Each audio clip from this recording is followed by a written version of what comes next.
This is good stuff. I want to share something with you. The 3 little sentences that will get you through life. Number 1, cover for me. Number 2, oh, good idea, boss.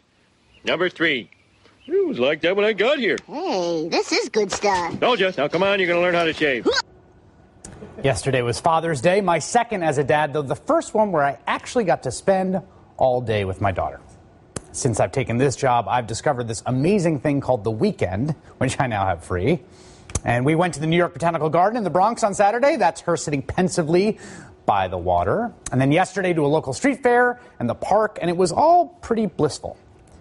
One of the most remarkable things about fatherhood, something I did not fully comprehend before I became a father, is just the genuine joy I get from hanging out with my kid. You could have tried to explain this to me before I became a dad, but I wouldn't have quite gotten it.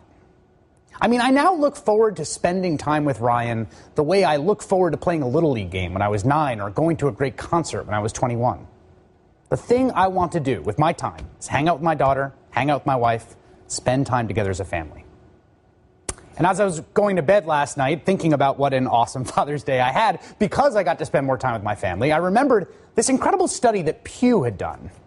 What you see there is how mothers and fathers spent their time nearly 40 years ago. Fathers spent most of their time working, very little time doing housework, and even less time with their kids, only 2.5 hours a week on average. Moving up toward present day, it's still an unequal society, but it is a vastly more equal one. The time fathers spend with their kids has nearly tripled since 1965. The numbers from the 1960s show us the complete divide in roles of parents of the pre-feminist era. Men go outside the home and earn money. Women look after the children, do housework. And this was how mothers and fathers spent their lives. The great demand of social revolution that was feminism was to equalize those roles, to push them more in line with each other. And today, we think about the feminist revolution as being largely defined by women transitioning to work outside the home. It's borne out in the data. Mothers spend an average of 21 hours per week at work, up from 8 hours per week in 1965. And another recent Pew survey showed that in 4 out of 10 households, women are the breadwinners. It's a concept so foreign to many in the male power structure that it made conservative heads explode. When we're watching society dissolve around us, Juan, what do you think? You're seeing, I think, systemically, larger than the political stories that we follow every day, something going terribly wrong in American society, and it's hurting our children. Lou, I'm so used to liberals telling conservatives that they're anti-science, but I mean, this is liberals who defend this and say it's not a bad thing are very anti-science. When you look at biology, look at the natural world, the roles of a male and a female in society and other animals, the male typically is the dominant role, the female, it's not antithesis or it's not competing, it's a complementary role. Bottom line, it could undermine our social order. The evidence, though, tells us these dudes should really calm down. The Pew study shows us the opposite of feminism killing the family unit and our social order. Feminism made the family stronger. The amount of time both parents spend with their kids is double what it was in 1965.